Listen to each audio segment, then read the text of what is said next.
বাংলাদেশ শ্রমিক মুক্তিজোটের আদর্শিক দিশা অনুসারে শ্রম সম্পৃক্ত প্রত্যেকটি সেবা আরও শ্রমনিষ্ঠ জনপদে বাংলাদেশ শ্রমিক মুক্তিজোটকে দীর্ঘভাবে প্রতিষ্ঠা করতে শ্রমিক মুক্তিজোটের আহ্বায়ক রাশেদুল ইসলাম সকলকে আহ্বান করেছেন। 24শে ফেব্রুয়ারি 2025 খ্রিস্টাব্দ তারিখে পাঠানো প্রেস বিজ্ঞপ্তিতে তিনি বলেন, মুক্তিজোটের সংগঠক প্রধান আবু লাইস মুন্না ও সাধারণ সম্পাদক মোহাম্মদ শাহজামাল আমিরুলের অনুপ্রেরণার মুক্তিজোটের আদর্শিক দিশায় শ্রমিক মুক্তজোট 24শে গণ অভ্যুত্থান পরবর্তীতে জাতীয় জীবনে সংহতি গড়ে তুলতে প্রতিশ্রুতিবদ্ধ। তিনি আরও বলেন, আমাদের দেশ বস্ত্রগত তথা জাতীয় অর্থনৈতিক দিক থেকে যেমন পরনির্ভরশীল, তেমন চিন্তাগত দিক থেকেও পরনির্ভরশীল বা পরের দ্বারা পরিচালিত হওয়ায় ভাবনা জ্ঞাতে অজ্ঞাতে রয়ে গেছে। তাই আমাদের অর্থনৈতিক স্বনির্ভরতা অর্জনের সাথে সাথে চিন্তাগত দিক থেকেও স্বনির্ভর হয়ে ওঠাই হলো বাংলাদেশ শ্রমিক মুক্তিজোটের লক্ষ্য। শেষ অর্থে বাংলাদেশ সাংস্কৃতিক মুক্তিজোট এর মতাদর্শে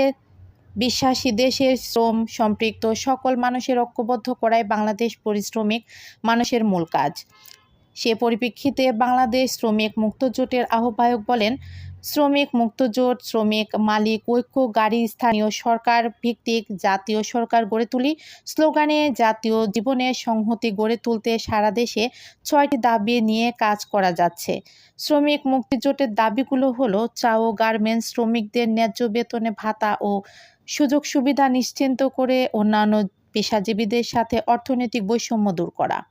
কৃষক শ্রমিক প্রবাসীদের জন্য বীমা ব্যবস্থা চালু করা এবং তাদের ন্যায্য সামাজিক মর্যাদা নিশ্চিত করা, রিক্সা সহ যে কোনো শ্রমিকদের আধুনিক ও পরিবেশ বাস্তব যান্ত্রিক যন্ত্রের ব্যবহার বাড়ানোর যথাযথ ব্যবস্থা গ্রহণ করা, বাজারকদের একক পরিবারের জীবনমান বিবেচনায় সকল শ্রমিকদের ন্যূনতম জরুরি নির্ধারণ করা, বাংলাদেশের জনগণকে মানব সম্পদে গড়ে তোলার লক্ষ্যে উপজেলা ভিত্তিক প্রশিক্ষণ কেন্দ্র এবং স্থায়ীভাবে আন্তর্জাতিক মানের দক্ষ শ্রমিক তৈরি করা, ব্যবসা ও কলকারখানার মুনাফার শ্রমিকদের অংশীদার হিসেবে আইন পাশ করা, ছাত্র জনতার গণ অভ্যুত্থানের পরবর্তী জাতীয় জীবনে সংহতির নবমাত্রায় নতুন ঘোষণায় শ্রমিক মুক্তিজোটের সংগ্রহকে অর্থগতভাবেই আপন স্বতন্ত্রতায় নিশ্চিত করে দেশের লক্ষ্যে শ্রম সম্পৃক্ত সকল মানুষকে মুক্তিজোটের সংগঠন প্রধান আবু লাইস মুন্নার